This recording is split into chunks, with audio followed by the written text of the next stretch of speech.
India and Russia have had a long-standing defense relationship since 1960s.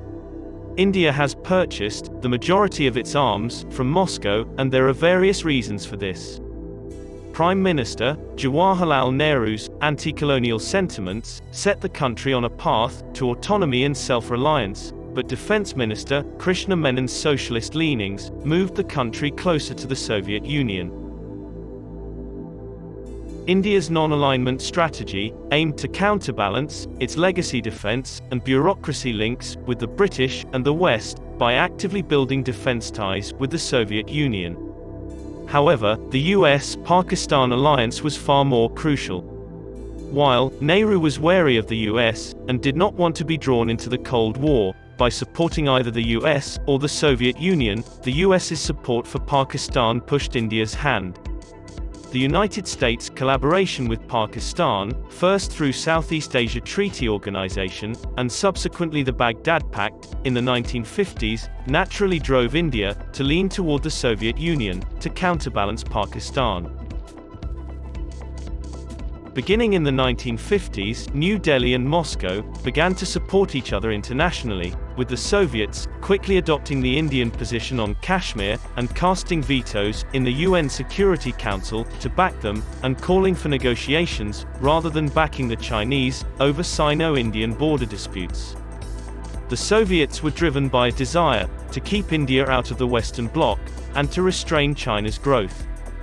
Moscow also sought to strengthen India's internal economy by providing $1 billion in long-term credit over a decade, including support for heavy industrial projects, and pressuring the Communist Party of India to shift from militarized to peaceful opposition within India's parliamentary democracy, which began in 1955. India, on the other hand, voted against a UN General Assembly resolution calling for Soviet soldiers to withdraw from Hungary, implying that it supported the invasion of Czechoslovakia. Furthermore, arms sales gave the partnership a new depth. In the 1950s, as the Sino-Soviet relationship deteriorated and India became increasingly adept at controlling the internal communist challenge to national security, New Delhi turned to Soviet military technology to counterbalance China and, more crucially, Pakistan. After beginning defense cooperation with the Soviet Union, with engine purchases, India signed one of the first major arms agreements with the Soviet Union in 1962, when it purchased its first supersonic jet fighter, the MiG-21, which paved the way for large-scale defense cooperation, production, and arguably dependence. Many experts in India and around the world, particularly in the United States, believe that the Indian military cannot function effectively without Russian-supplied weapons systems. A recent report by the U.S. Congressional Research Service (CRS) stated that India will continue to rely on its weapons systems in the near future, and that New Delhi is moving full steam ahead with the induction of the S-400, with the first deliveries scheduled for autumn 2021 and completion in early 2023. So, why is it that the Indian military is unable to function efficiently without Russian-supplied equipment? While India has expanded its supply base to include Israel, the United States, and France, Russia remains a major supplier.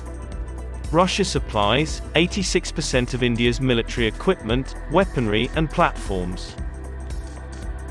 The INS Vikramaditya, the Navy's only operating aircraft carrier, and Chakra-2, the Navy's only nuclear attack submarine, are both Russian.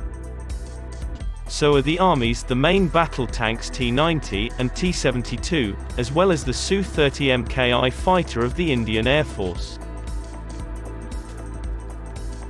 BrahMos, the country's only nuclear-capable supersonic cruise missile, is developed in partnership with Russia. India's reliance on Russia for military weapons is due to a variety of factors.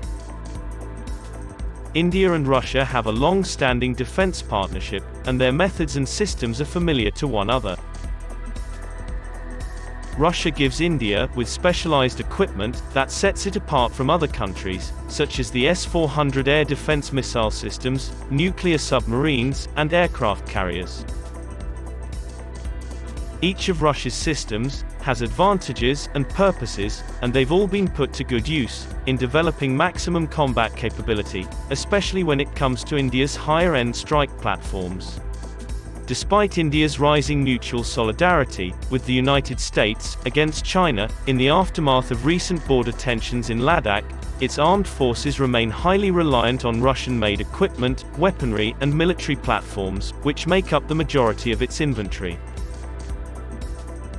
The abiding arms relationship, which has persisted since the Cold War and evolved from arms sales and technology transfer to the lease of a nuclear submarine and technical assistance on the development of an indigenous Indian ballistic missile submarine, nuclear-powered, is the true heart of the India-Russia partnership.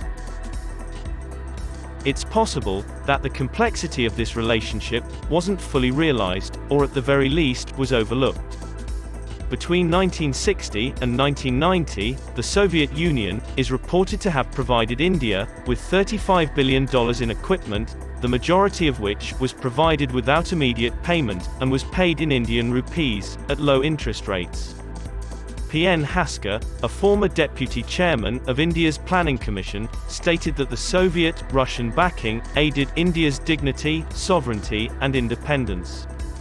Indo-Soviet defense cooperation began in the 1960s, and has continued since, evolving from a buyer-seller relationship to weapon system co-development.